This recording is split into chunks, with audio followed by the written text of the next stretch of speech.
হুঁশ নেই পাড়াপড়শি ঘুম নেই।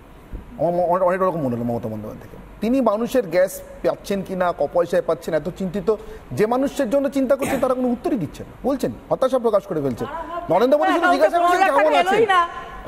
আমি তো আসল জনগর্জনটা মনে হচ্ছে ওখানে শুনতে পেলাম। আমি শুভজিৎ বাবুর কাছে যাবো। শুভজিৎ বাবু বলছি, দেখুন আমি আমার বক্তব্য হচ্ছে, দেখুন পশ্চিমবঙ্গে একটা সাংঘাতিক প্রবলেম্যাটিক মডেল। যে সরকার আসে সেই সরকার যেতেই চায় না, এবং এই পশ্চিমবঙ্গকে আমরা একাডেমিক সার্কেলে বিভিন্ন জায়গায় ন্যাশনালি ইন্টারন্যাশনালি বলা হয় যে এটা খুব progressive model. What Bengal things today, rest of the world things tomorrow.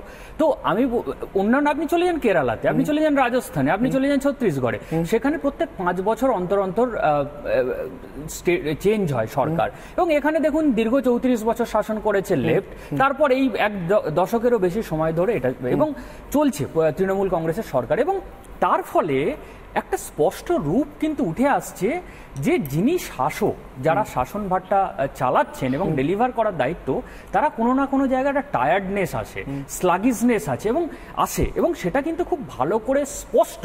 এই যে উত্তর দেয়া না দেওয়ার চেয়ে বড় কথা আমি যেটা বলছি, এই যে জনতা মমতার সঙ্গে ইন্টারঅ্যাক্ট করছে। হ্যাঁ, এবং আপনি দেখুন এটা ইন্টারঅ্যাক্ট না করার সাথে সাথে উনি যে প্রশ্নটা করলেন, সেই প্রশ্নটা খুব গুরুত্বপূর্ণ।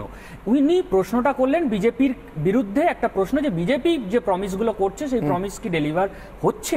মানুষ কিন্তু কোনো উত্তর দিল না। এবার প্রশ্ন হলো জনতা কমিউনিকেশনটা কখন বন্ধ করে, কখন হতাশ হয়ে করে, শুধু আশা না রাখলে করে। আপনার তরফ থেকে কোনো অল্টারনেটিভও নেই, তাহলে আপনি অ্যাজ অ্যান অল্টারনেটিভও বিজেপির তরফ থেকে কি দিচ্ছেন? এবার আমি বলছি একটা সময় কিন্তু পশ্চিমবঙ্গে বিভিন্ন সময় এবং বিগত বিধানসভায় পর্যন্ত একেবারে একটার পর একটা যে এই যে শ্রী মডেলগুলো, এইটাকে নিয়ে কিন্তু বেশ প্যাম্পার করা হতো প্রত্যেকটা মানে সভাতে। কিন্তু আজকের আমি বলছি সেইটার কোনো না কোনো জায়গায় তাৎপর্য হঠাৎ কেন কমে গেল?